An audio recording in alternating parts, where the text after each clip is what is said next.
you probably noticed I don't feel about that war the way we were told we were supposed to feel about that war, the way we were ordered and instructed by the United States government to feel about that war. You see, I'll tell you, my mind doesn't work that way. I got this real moron thing I do. It's called thinking. And I'm not a very good American because I like to form my own opinions. I don't just roll over when I'm told to. Sad to say, most Americans just roll over on command. Not me. I have certain rules I live by. My first rule, I don't believe anything the government tells me. Nothing. Zero. Nope.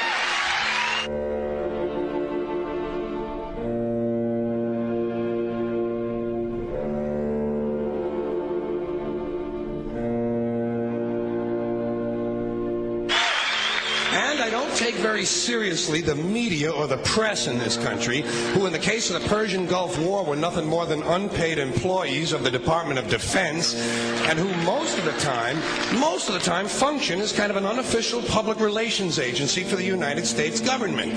So I don't listen to them. I don't really believe in my country. And I gotta tell you folks, I don't get all choked up about yellow ribbons and American flags.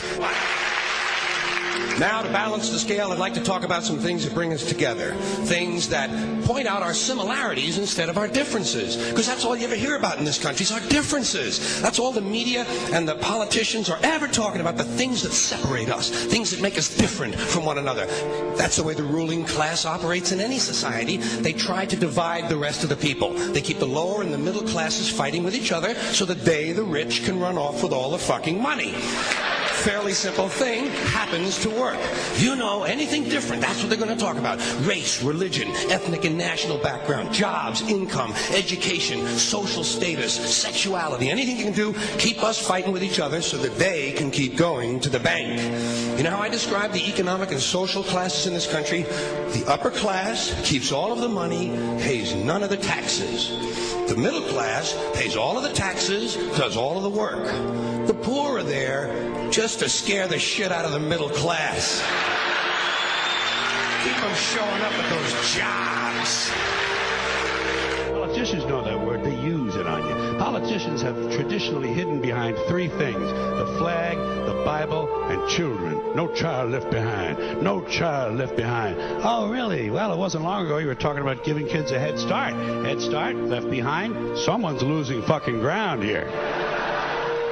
But there's a reason. There's a reason. There's a reason for this.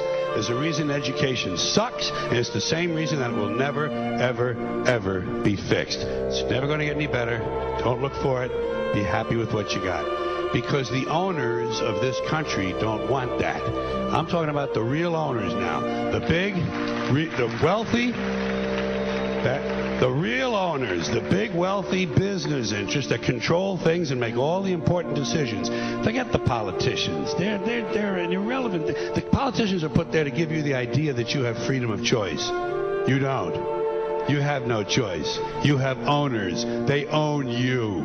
They own everything. They own all the important land. They own and control the corporations. They've long since bought and paid for the Senate, the Congress, the state houses, the city halls. They got the judges in their back pockets, and they own all the big media news, all the big media companies. So they control just about all of the news and information you get to hear. They got you by the balls. They spend billions of dollars every year lobbying to get what they want. Well, we know what they want. They want more for themselves and less for everybody else. But I'll tell you what they don't want. They don't want a population of citizens capable of critical thinking. They don't want well-informed, well-educated people capable of critical thinking. They're not interested in that. That doesn't help them. That's against their interest. That's right. You know something? They don't want people who are smart enough to sit around the kitchen table and figure out how badly they're getting fucked by a system that threw them overboard 30 fucking years ago. They don't want that. You know what they want? They want obedient workers. Obedient workers. People who are just smart enough to run the machines and do the paperwork and just dumb enough to passively accept all these increasingly shittier jobs with the lower pay, the longer hours, the reduced benefits, the end of overtime, and the vanishing pension that disappears the minute you go to collect it. And now they're coming for your Social Security money. They want your fucking retirement money. They want it back so they can give it to their criminal friends on Wall Street. And you know something? They'll get it. They'll get it all from you sooner or later because they own this fucking place. It's a big club, and you ain't in it. You and I are not in the big club.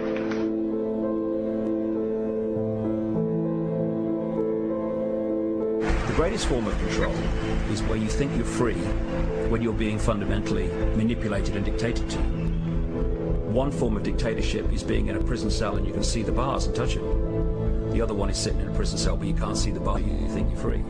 What the human race is suffering from is mass hypnosis.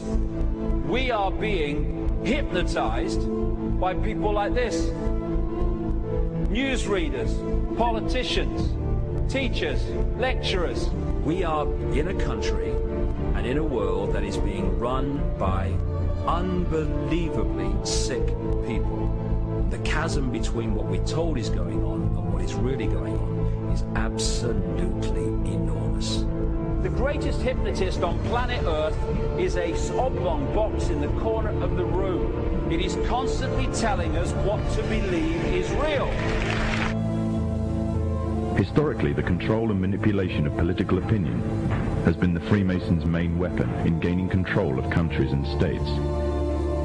Once in control of the rulers and politicians of a country, laws and political structures could be changed in accordance with their agenda. However, since restricting the body does not necessarily mean restricting the mind, the Freemason recognizes that their plan for a global government hinges completely on subduing the masses to their agenda, and thus eliminating opposition to their cause. And the greatest threat to their plan, posing more danger than any army or law, is the threat of a free-thinking mind. In order to eliminate this threat and to achieve their objective, the Masons have set about the boldest plan ever devised: the complete control of every aspect of human life, your life. And the weapons they are using against you are in your very homes, entertaining you and your children, and gradually indoctrinating you without you even realizing.